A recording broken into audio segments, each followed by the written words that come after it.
Des lions à Gaza, une originalité qui n'a pas été épargnée par la guerre. Pendant le conflit qui a ravagé le territoire pendant près d'un mois, un missile a atterri sur le toit de leur cage, aujourd'hui couverte de débris.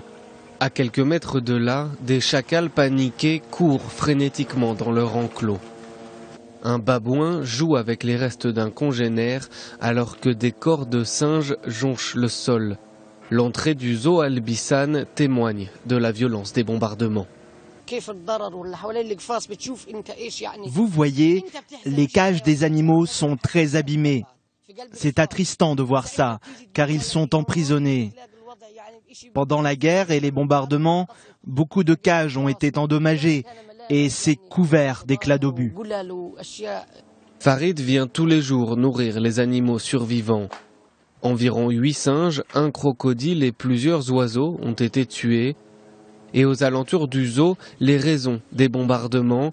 Israël soupçonne que ces lanceurs de roquettes aient été utilisés pour frapper son territoire.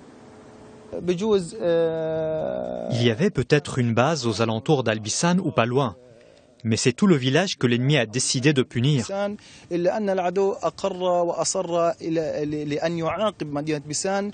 Certains animaux de Gaza ont été plus chanceux, comme ceux du zoo de Jabalia, au nord du territoire. Mais pour le directeur, le conflit laissera des traces psychologiques. C'est le bruit qui a vraiment affecté les animaux ici. Le bruit des bombes les a terrifiés. Quand les oiseaux ont entendu les bombardements, ils ont été pris de panique et se sont mis à voler dans tous les sens et à se cogner contre le grillage. Face à l'étendue des dégâts dans la bande de Gaza, le zoo d'Al-Bissan ne rouvrira pas ses portes prochainement et ces animaux devront peut-être attendre des mois avant de retrouver des conditions de vie normales.